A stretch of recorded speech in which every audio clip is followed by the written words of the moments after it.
Guys, in year 12, your course is called International Relations, 1945 to 2003. And in that course, basically what we do is we look at how the big major powers of the world after the Second World War in 1945 get on with each other, okay? And essentially for the first part of the course, we're looking at an event called the Cold War. And the Cold War was really between the USA and the USSR.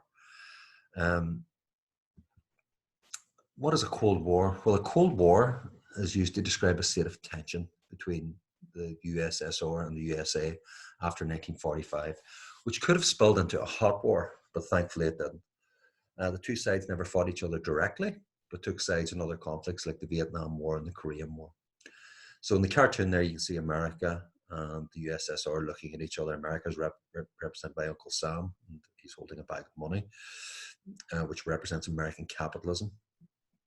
And then you've got the Russian bear and dressed in a military uniform, representing the USSR and the communist dictatorship that existed there. Now, what's interesting is that these two countries had worked together during the Second World War to fight Adolf Hitler. But now after the war, suspicion crept in and they were on the verge of actually fighting each other. And you can see the look in the eyes of the two cartoon characters there that, you know, they're looking at each other, very suspicious of each other, and they've got their hands raised like this, like they're ready to slap, but they don't actually slap each other. And that's why it's called a Cold War, because they never actually go to war with each other, but they're continually suspicious of each other and continually competing with each other in other ways. Right. Just a wee bit about these two countries then, just so that you know where they are. Sorry, I'm just moving this. Okay, so you can see the USSR, if we take it first of all, the USSR, sometimes I will drift into calling it Russia, because the USSR was a large country and made up of lots of other countries, but the largest of those countries within the USSR was Russia. There were other countries within the USSR, like the Ukraine, for example, and Belarus, okay, and many others. But Russia was the largest part of that. So if I ever drift into talking about Russia or the Russians, well, really, I'm talking about the USSR, okay? I sometimes might call it the Soviet Union as well. The reason for that is because the USSR stands for the Union of Soviet Socialist Republics. Soviets, okay, so sometimes that was shortened to the Soviet Union, all right? So Soviet Union, USSR, Russia, it's all the same thing. It's this big place in green up here, okay? Quite a large country as well. It stretches, this is Poland here, so it stretches from the borders of Poland right over into the Pacific, and this is Japan here out on the side. Okay, so huge country, but most of it is sparsely populated. Very, very cold. This area here where I've got the mouse pointer at the moment, it's called Siberia, which is incredibly cold and inhospitable. Most of the population of the USSR lived here in the western side of it. And you've got the capital Moscow just where the mouse pointer is now, okay? Right, those two guys on the screen there were the leaders of the USA and the USSR during the war.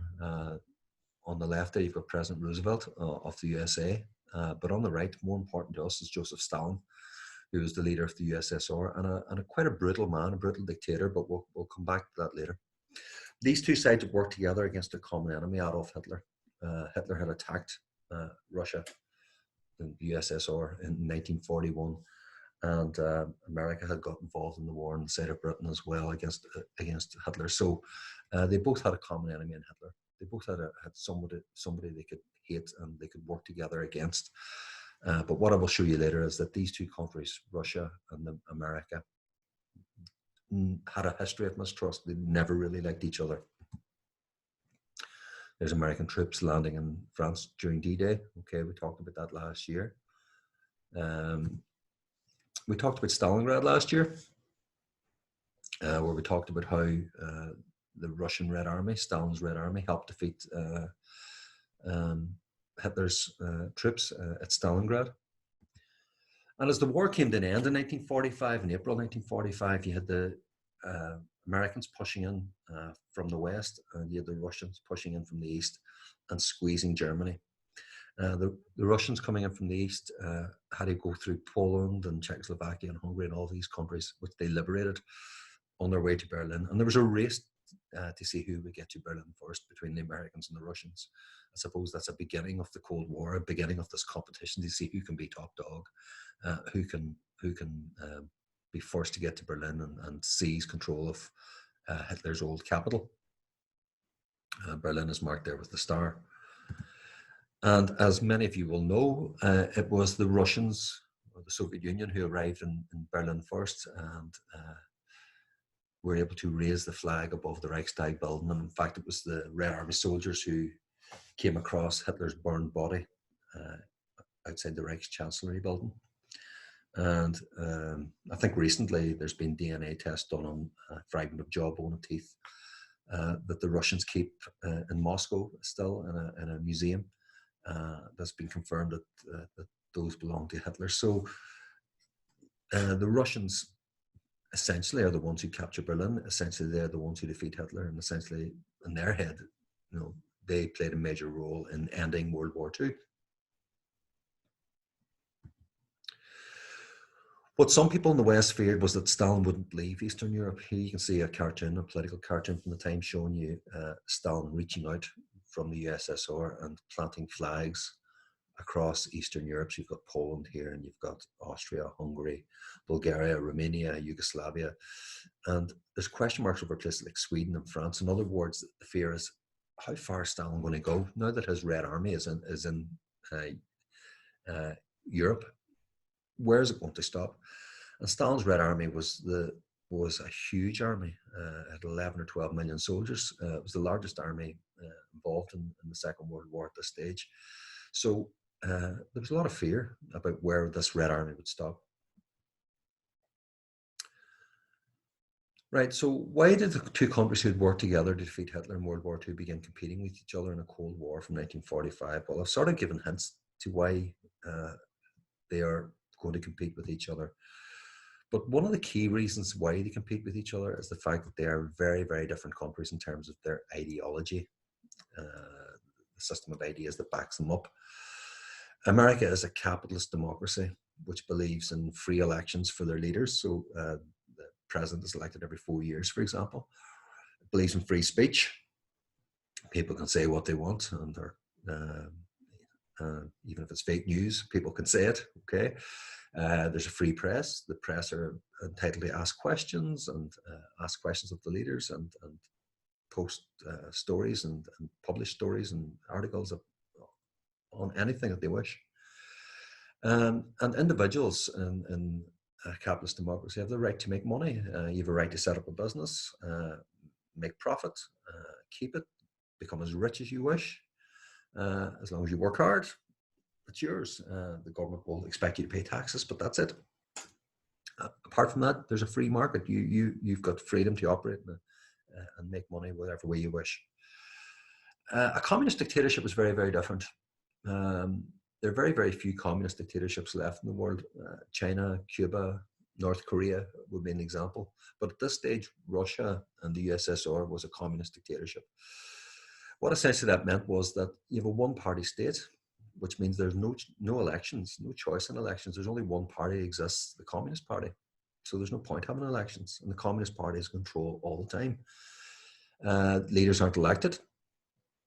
There's no freedom of speech. All the newspapers and radio stations and television is controlled by the government. And as well as that, there's no right to make money. There's no free economy. The government owns all property, so nobody effectively owns anything. The government owns it all, and all the shops, everything is government owned. Okay. So it's a completely different system, and I suppose they're rival systems at this stage. So they were never going to really see eye to eye. They had worked together during the Second World War against Hitler, but these two systems are the complete opposite of each other.